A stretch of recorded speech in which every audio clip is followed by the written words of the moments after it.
اعوذ باللہ من الشیطان الرجیم بسم اللہ الرحمن الرحیم ایاک نعبد و ایاک نستعین۔ اے اللہ ہم تیری عبادت کرتے ہیں اور تجھ سے مدد مانگتے ہیں۔ ناظرین کرام السلام علیکم۔ ناظرین کرام، آج میں ایک ایسی پور فیملی کے پاس موجود ہوں۔ یہ فیملی جو ہے فلڈ ایریے میں ان کا گھر ہے، اور یہ پور فیملی جو ہے فلڈ کی وجہ سے ان کے گھر جو ہے مکان جو ہے یہ گر گئے تھے، تو یہ پور فیملی اب بہت زیادہ پریشان ہے۔ ایک کیمپ کے اندر زندگی گزار رہی ہے، سردیوں کا موسم آ رہا ہے، تو یہ پور فیملی کے چھوٹے چھوٹے بچے ہیں، یہ بہت زیادہ پریشان ہیں۔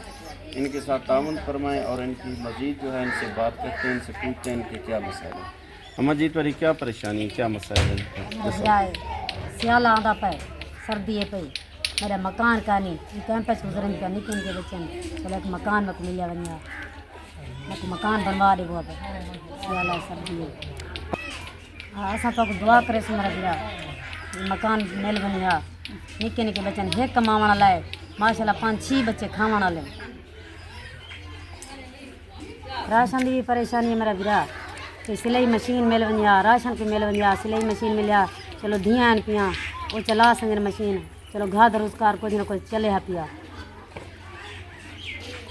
ناظرین کرام، آپ نے اماں جی کی فریاد سنی ہے۔ اماں جی کا کہنا ہے کہ ہمیں ایک مکان اور اپنے کاروبار کو بہتر بنانے کے لیے سلائی مشین دی جائے تاکہ ہم اپنے کاروبار کو بہتر بنا سکیں، اپنے گھر کا جو کچن کے اخراجات ہیں وہ پورے کر سکیں۔ تو میری بھی یہی گزارش ہے کہ اس پور فیملی کے ساتھ تعاون فرمائیں۔ ان کو ایک مکان کی ضرورت ہے اور سلائی مشین کی ضرورت ہے، ان کے ساتھ تعاون فرمائیں۔ شکریہ۔ اماں جی کیا نام ہے پڑا؟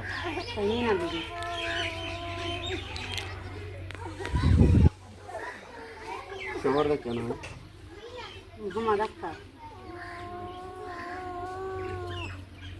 ٹھیک ہے اماں جی، انشاءاللہ ضرور تعاون کے لیے اللہ حافظ۔